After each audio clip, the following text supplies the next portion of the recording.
Kelompok 3. Tim kami terdiri dari Parmena Sobaja Paguling, Disa Indi Arvinti, Apriviana Lamseputra, dan Ikhwan Fauzi.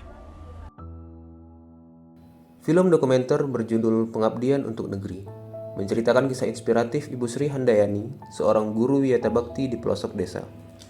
Seorang guru yang mengajar di SD Kecil Pojok, Dusun Wates, Kecamatan Pulau Kulon, Kabupaten Grobogan. Ibu Sri menjadi guru satu-satunya saat awal ia masuk di SD Kecil Pojok. Akses yang sulit ke sekolah serta fasilitas yang minim tidak menyurutkan semangat Ibu Sri untuk mengajar di sana. Banyak pengharapan dari anak-anak di sana untuk mendapatkan pendidikan yang layak. Karenanya, Ibu Sri bertekad untuk tetap mengajar di pelosok walaupun ada tawaran ke sekolah yang lebih baik, supaya anak-anak di sana mendapatkan pendidikan yang lebih layak. Ia yakin selama guru mengajar dengan tulus dan ikhlas, anak-anak di sana pasti bisa mengikuti pendidikan yang ada.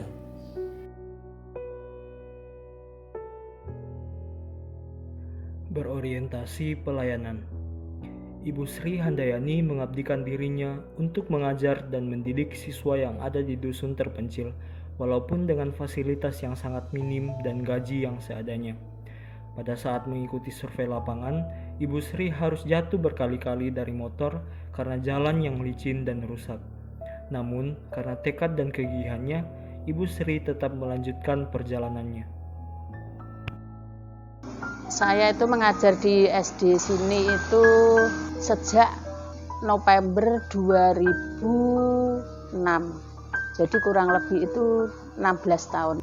Itu total semua itu 29 siswa. Itu satu SD, Mas, dari kelas 1 sampai kelas 6. Terus saya ikut survei lapangan, Mas, sampai saya itu pernah pada saat saya naik Sigit jualannya, Mas, minta ampun. Motor saya remnya tugel, itu pernah. Saya jatuh berkali-kali, Mas. Pernah saya tuh jatuh, Mas. Karena hujan, Mas, ya. Saat hujan itu di jembatan mau masuk ke sini itu pada saat itu saya jatuh gelepang situ. Saya ya diam terus. Tolong seperti itu. Tolong. Sebelum ada orang mereka tidak ada yang menolong. Saya masih tolong karena saya tidak sahabat berdiri, Mas, karena saking lit.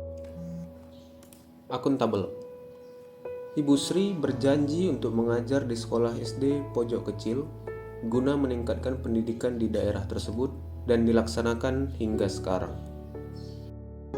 Terus sampai sini saya itu anak-anak itu sudah di depan menyambut guru-gurunya pada datang itu. Kemudian saya ada yang negur seperti ini, Bu Guru besok datang ke sini lagi ya. Seperti itu akhirnya saya itu berjanji, Mas, saya harus di sini. Walaupun saya ditawari di sekolah yang bagus-bagus, saya tidak mau. Saya sudah berjanji ingin mengajar di sini supaya anak-anak di sini terangkat pendidikannya. Kompeten. Ibu Sri Handayani melanjutkan jenjang pendidikannya dan kemudian lulus dari program studi Diploma 2 pada tahun 2006. Kemudian mencari sekolah untuk mengabdi dan mendedikasikan dirinya sebagai tenaga pendidik. Meskipun dengan fasilitas sarana dan prasarana yang kurang, beliau mengajar dengan tulus, sabar, ikhlas, dan memberikan kualitas kinerja yang terbaik agar anak-anak Dusun Wates bisa mengikuti pendidikan yang ada. Tahun 2006 itu lulus D2 UT, saya harus mencari sekolahan yang tidak ada gurunya. Kemudian saya ikut kepala sekolah pada saat itu Pak Sugiharto, saya ingin di sekolah SD Pojok Kecil, Pak, di SD Wates, saya seperti itu. Terus sampai sini saya itu anak-anak itu walaupun di SD ini fasilitas sarana prasarana itu kurang, tapi selama Bapak Ibu gurunya itu mengajar dengan tulus, ikhlas, betul-betul anak itu pasti bisa mengikuti pendidikan yang ada.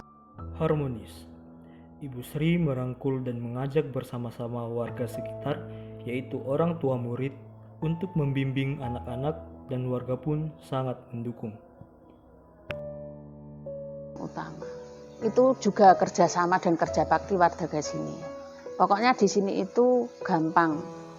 Asalkan kita betul-betul mengajak bersama, masyarakat sini sangat mendukung. Pengennya ya diajar seperti SD kota, kayaknya gitu. Loyal. Ibu Sri berjanji dalam hatinya bahwa akan tetap mengajar warga dusun tersebut meskipun beliau telah pensiun. Beliau mempunyai keinginan untuk menyumbangkan ilmu yang beliau punya untuk pendidikan dusun tersebut. Akhirnya saya berjanji dalam hati, walaupun saya sampai kapanpun, sampai pensiun, saya tetap harus mengajar di sini. Seperti itu sudah janji hati saya, Mas. Saya berpikiran bahwa saya ingin menyumbangkan apa yang saya bisa untuk pendidikan yang ada di Dusun Wates ini. Adaptif. Cara mengajar Ibu Sri selalu menyesuaikan dengan kondisi siswa di daerah tersebut. Terlihat, Ibu Sri mengizinkan siswanya bersekolah bersama adiknya. Dan ketika adiknya menangis, siswa tersebut diizinkan untuk menenangkannya.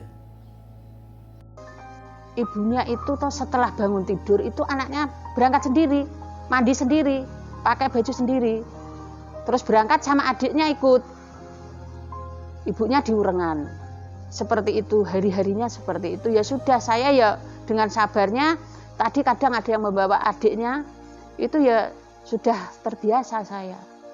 Jadi kalau ngajar saya adiknya nangis, ya wes kono metu sik, seperti itu. Yang penting di sini bisa membaca, menulis, itu yang utama. Kolaboratif. Ibu Sri Handayani bekerja sama dengan warga masyarakat Dusun Wates karena masyarakat juga sangat mendukung mengenai masalah pendidikan. Ibu Sri dan para orang tua murid bekerja sama dalam hal pendidikan, yaitu Ibu Sri mengajarkan materi di sekolah, sedangkan para orang tua berperan untuk membantu anaknya di rumah untuk bisa meningkatkan pemahaman materinya. Utama. Itu juga kerjasama dan kerja bakti warga sini. Pokoknya di sini itu gampang. Asalkan kita betul-betul mengajak bersama, masyarakat sini sangat mendukung. Pengennya ya diajar seperti SD. Kesimpulan dari cerita ini, pemerintah harus memberikan perhatian yang lebih bagi pendidikan di Indonesia, khususnya di daerah-daerah terpencil yang memiliki fasilitas yang sangat minim dan akses yang sulit dijangkau. Dengan adanya perhatian khusus dari pemerintah, setiap ASN yang mengabdikan dirinya untuk bangsa dan negara semakin termotivasi dan semangat. Dengan terpenuhinya hal tersebut, kesejahteraan para ASN akan meningkat dan implementasi nilai-nilai berakhlak dapat terlaksana dengan baik.